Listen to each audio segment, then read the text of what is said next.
नमस्कार।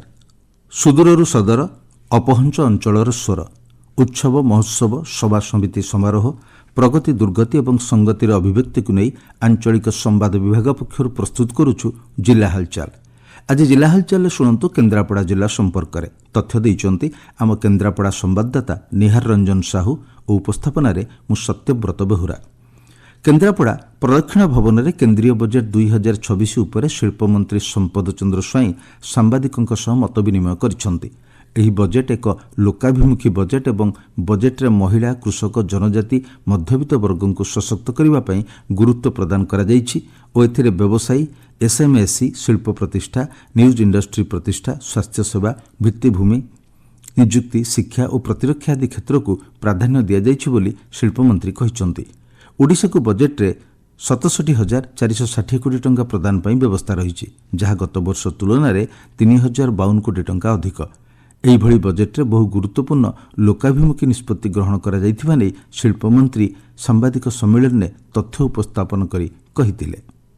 ये बजेट युवक महिला कृषक मध्यवर्ती समस्त को सुहाइला भली बजेट शिल्प एमएसएमई स्वास्थ्य सेवा निजुक्ति ये सब उपरे ये बजेट रे गुरुत्व दिया जाइए एवं विशेषकर जो कथा मु आपण मानु कहूली जे 7 स्ट्रैटेजिक एवं फ्रंटियर सेक्टर उपरे गुरुत्व दिया जाइए से बायोफार्मा हो आमर सेमीकंडक्टर इलेक्ट्रोनिक्स प्रोडक्ट रो मैन्युफैक्चरिंग हो किंबा एमएसएमई क्षेत्र रो विकास कथा हो किंबा रेयर अर्थ मिनरल कॉरिडोर कथा हो केमिकल इंडस्ट्री कथा हो ये सब क्षेत्र में गुरुत्व दि जाइए। बजेट रे टेक्सटाइल शिल्प को मध्य गुरुत्व दि जाइए।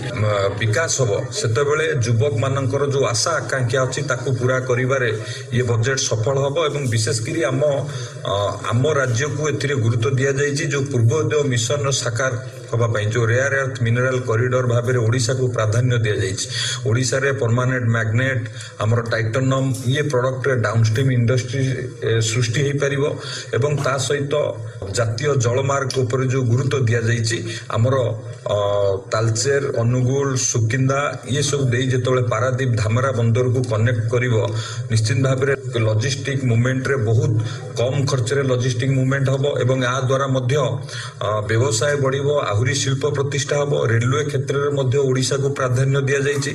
एथर रेलवे अनुदान ये बजेट रे ओडिशा को मध्य ओडिशा इतिहास रे सर्वाधिक बजेट मिली रेलवे इंफ्रास्ट्रक्चर क्षेत्र रे मध्य आमे आगु को बढ़िबा जदि सब को आपण माने देखि हेल्थ सेक्टर रे मध्य को गुरुत्व दिया जाइए। स्वास्थ्य क्षेत्र रे विकास करिया पई कोस्टल हमर ओडिशा रो उपकूलवर्ती अंचल रे जो भली भाव में काजू चाष को अन्य चाष को प्रोत्साहन दि जाइए।